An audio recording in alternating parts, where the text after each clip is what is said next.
Hey everyone, Melanie here. We had quite the week in the Cantelmo household. Last Sunday, our little guy, Henry, our Bichon Poo, passed away. And Anthony and I, during the week, we made a video that I have not edited yet because it has just been too hard to edit it, but about just our happy memories with Henry and like the point of celebrating with your with a cigar in honor of like a loved one that's passed. Also, Anthony's grandpa died, and he will go to the funeral in California like next week. And another really good friend of ours passed, and I went to the funeral yesterday. But also Anthony got a really bad case of food poisoning and just knocked him out. I think the food poisoning combined with just all the hardships this week, sometimes like it's God's way of saying stop and slow down, and sometimes it just happens where you get knocked out and you just get sick. And so Anthony was just knocked out completely for a good 3 days, and he's slowly recovering, but oh man, I felt so bad for him.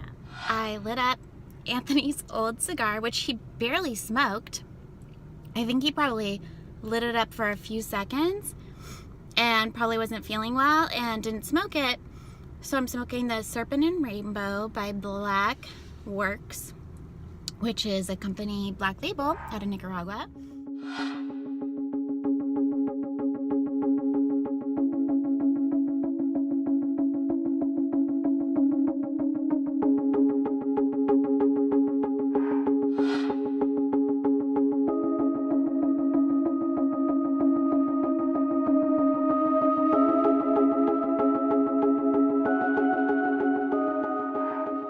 It's actually really good. I'm surprised because it's so dry here that, I mean, it's a little dry after being in the car, but it is so dry here that it is hard to kind of redeem a cigar. But this is actually it's a phenomenal cigar. So I've been smoking it for about 20 minutes now. Look at the ash, maybe 30. And lately I'm just kind of going through like I wouldn't say a midlife crisis, because I'm not in midlife.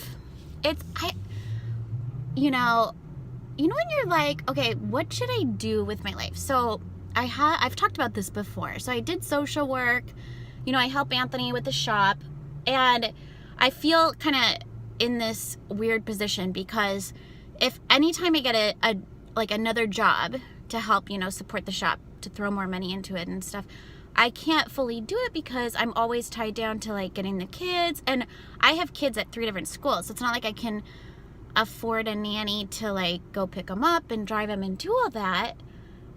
So I'm in this like, my degree doesn't make much money. I can't get another cigar shop because everybody is so weird. And I'm going to have to tell you guys that story about how people in the cigar industry, mostly in Arizona, there is so much drama in Arizona and I cannot stand it. But a long time ago, like when I graduated college, my dad was like, you should be a pharmaceutical sales rep. And I really wanted to get into that industry. But then one of my friends got me into social work, and I didn't think big picture because I was a single mom. And I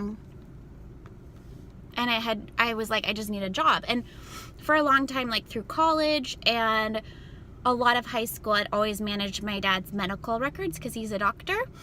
And before when pharmaceutical sales was able to take you to different events, and that before the budget was changed with the FDA and all that, I always used to go with my dad because I really enjoyed listening to the talks and going to the lunches and all that stuff. He'd kind of bring me as his date, and I enjoyed that. And so he always said, Mel, you should be a pharmaceutical sales rep, and I'd always talk to the reps, and I enjoyed that. And I remember them saying, yeah, just go after it. And at the time I'm like, I'm not a salesperson, like I can't do it.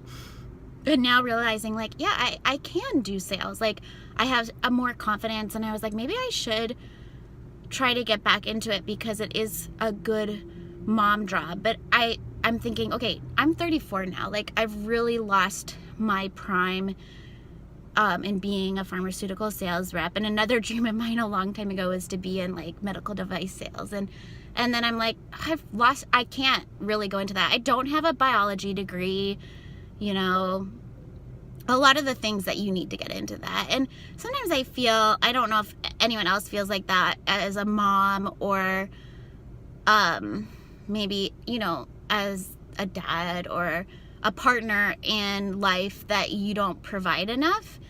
I know I like run a lot of the social media for our business, and I do a lot. Like right now I'm gonna head back over to the shop because Anthony, normally he closes on Sunday nights, but he just let me know that he still can't hold anything down and he's just too sick. And I was like, totally fine. I'm gonna run the shop tonight. Not a big deal. So it is hard to, like, you know, how do you have a job when, you know, last week, sweet Gabby, she called me and she was sick and she had an upper respiratory infection. And she's like, do you need to see the note from the doctor? And I'm like, no, not at all. Like, if you're sick, I'll cover. It's not a big deal. So being able to have that flexibility, I love, you know, and I love covering for everyone and helping out where it's needed. Like that, I love that ability. Also, I love being able to, you know, do things at the house and, you know, be home for the kids and have that balance. But I also feel like I don't have my own purpose. I really loved when I did social work because I had a purpose, I had a drive, I had something that was my own. There's more to Melanie than what a lot of you guys see. And it is hard when you kind of feel like almost like a typecasted, or I wouldn't say typecasted, but stuck in this situation, I guess. So just these are things that I ponder at times. So anyway, I'm gonna continue to smoke this cigar and think about life. So I'm still smoking the Serpent and Rainbow, and look at that. I have nubbed it and it's burning my fingers. It's good, but I'm gonna have to put it down because it's burning my fingers. I hope everyone's having a great day. I'm gonna get into work now. Bye guys.